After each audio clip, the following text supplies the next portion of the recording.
Maybe listening to the message of Jesus Christ. యేసుక్రీస్తు వారిని గురించినటువంటి ఆ యొక్క వర్తమానం వింటూనే ఉన్నావేమో. This gospel may be very, very familiar to you. బహుశా ఈ సువార్త పదే పదే వింటూ ఉన్నావేమో. Sermons are common for you. మరి ప్రసంగాలు నీకు మామూలైపోయినాయి. But your heart was hardened. అయితే హృదయం కఠినంగా You haven't opened your heart. ఇంకా నీ హృదయం తెరవలేదు. You are just thinking that you want to enjoy in this world. ఏదో ఈ లోకంలో నేను అనుభవించాలి, ఆనందించాలి అనుకుంటున్నావు. But you ultimately will land into emptiness. అయితే మరి ఆ చిట్ట చివరి దినాన్ని నష్టానికి గురైపోతావు. Ultimately you land yourself into emptiness. You say that life is nothing but full of emptiness. చిట్ట చివరికి రిక్తుడిగా ఏమీ లేని వాడిగా ఖాళీ చేతులతో పోతావు. All your education will not fill you with that emptiness. చూడండి, నీవు కలిగి ఉన్నటువంటి విద్య అంతా కూడా కలిపినా గానీ ఆ ఖాళీ ప్రదేశాన్ని నింపదు. All your background would never fill that emptiness.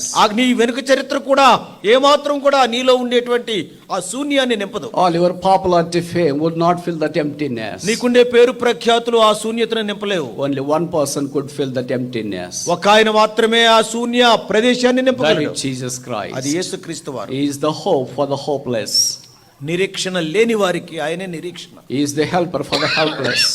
నిస్సహాయులకు ఆయనే సహాయుడు. How long he halt between two opinions. కాబట్టి ఎంతకాలము రెండు తలంపుల మధ్యలో కొట్టుమిట్టాడు. Today make a decision. ఈ రోజు ఒక తీర్మానం చేసుకో. Perhaps you may be thinking that life seems to be very empty for you and there is no meaning at all you find in your life anyway.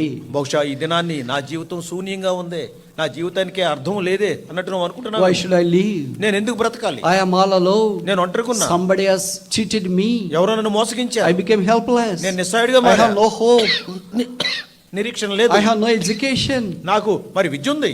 I have no education. విద్య లేదు నాకు. I have no employment. నాకు ఎటువంటి ఉద్యోగం లేదు. I have no money. డబ్బులు లేవు. I have no health. ఏమీ లేదు. I have no fame. I have no popularity. పేరు ప్రఖ్యాతులు లేవు. Why should I live on this earth? నేను ఈ లోకంలో ఎందుకు బ్రతకాలనుకుంటున్నావే? Is there any hope for me? నాకు ఏదైనా నిరీక్షణ ఉందా? Can anybody change my life? ఎవరైనా నా జీవితం మార్చగలడా? Can anybody come into my life? ఎవరైనా నా జీవితంలోకి రాగలడా? Can anybody befriend my life? ఎవరైనా నాతో స్నేహం చేయగలడా? Is there any hope for me? నాకు ఏదైనా నిరీక్షణ ఉందా?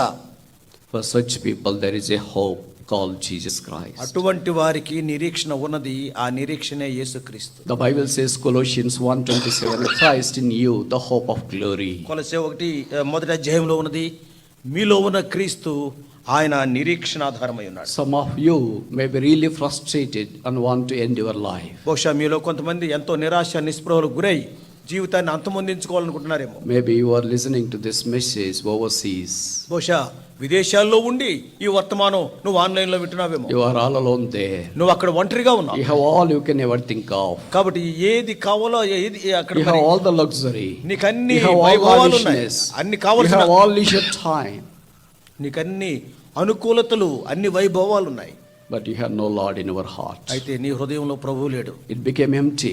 అది శూన్యంగా ఉంది. And maybe you are thinking that you want to end your life. బహుశా నా జీవితాన్ని అంతమొందించుకుంటాను అనుకుంటున్నావేమో. That is not the end in your life. అది నీ జీవితానికి అంతం కాదు. Death is not a solution for all the problems. సమస్యలకి మరణం అనేటువంటిది పరిష్కారం కాదు. If death is the solution for all the problems, nobody would ever live on this earth. ఒకవేళ సమస్యలకు పరిష్కారమే మరణం అయితే ఎవడు కూడా ఈ లోకంలో బ్రతికుండడు. But death outside the Christ is very horrible. కాబట్టి క్రీస్తు లేకుండా లోకాన్ని విడిచావా, మరణించావా, అది భయంకరమైన సంగతి.